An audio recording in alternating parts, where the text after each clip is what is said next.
जो समय पर साथ नहीं देते उन्हें उम्र भर याद रखना सिर्फ दुख बढ़ाता है।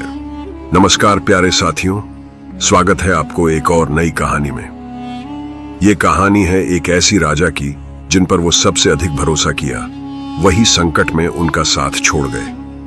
अंत में उन्होंने सीखा, जो समय पर साथ नहीं देते उन्हें याद रखना सिर्फ दुख देता है। बहुत समय पहले की बात है, भारत के पश्चिम में एक समृद्ध राज्य था, सूर्यगढ़। यहाँ के सम्राट आदित्य सिंह को न्यायप्रिय, वीर और विद्वान शासक के रूप में जाना जाता था।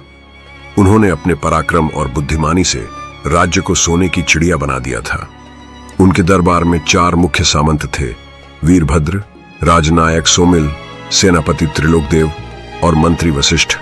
इन चारों को आदित्य सिंह ने अपने भाई जैसा स्नेह दिया था, परंतु हर स्वर्ण युग के पीछे एक छाया भी होती है, और सूर्यगढ़ के इस उजाले के पीछे एक काली छाया मंडरा रही थी, जो आने वाले समय में सब कुछ बदलने वाली थी।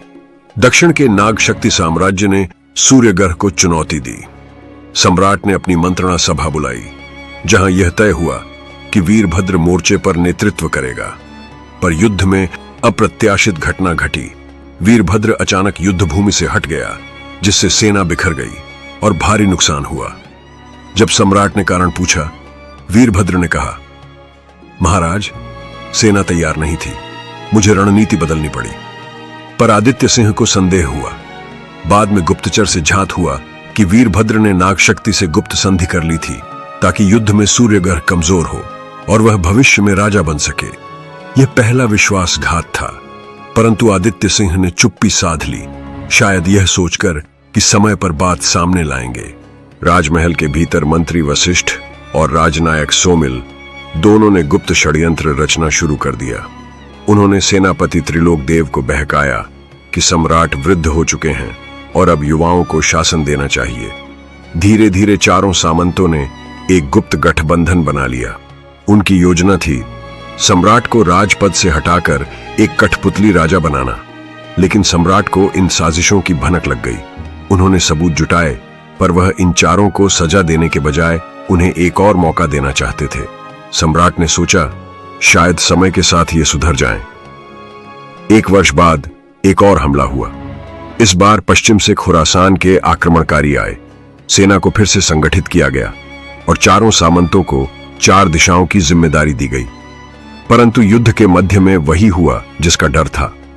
चारों ने अपनी सेनाएं पीछे खींच लीं और सम्राट को अकेला छोड़ दिया।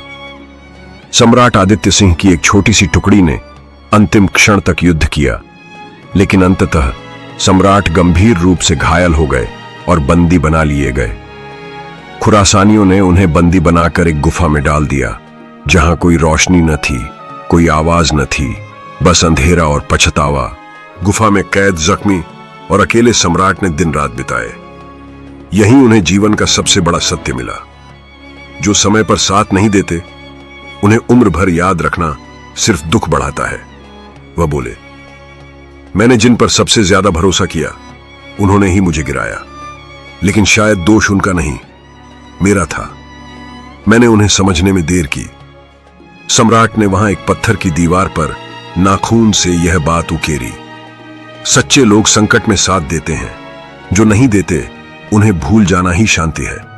बहुत दिन बीतने के बाद सम्राट के एक वफादार सैनिक यशवर्धन ने गुप्त रूप से उन्हें ढूंढ निकाला और छुड़ाया।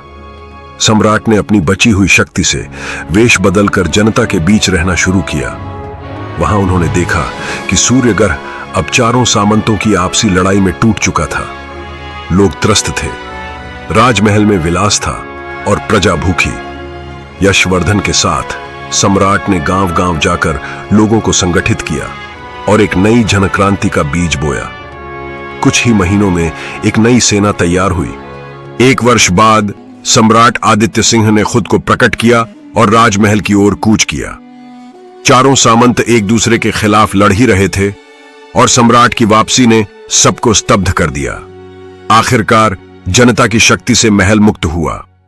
चारों सामंतों को जनता के दरबार में लाया गया और सम्राट ने कहा, मैं तुम सबको सजा दे सकता हूं, पर मैं तुम्हें सजा नहीं दूंगा। मैं तुम्हें भूल रहा हूं, क्योंकि याद रखना भी एक सजा है। जो मैंने अब छोड़ दी है। चारों को राज्य से निष्कासित कर दिया गया और सम्राट ने पुनः शासन संभाला, लेकिन अब वह खुद राजा नहीं रहे।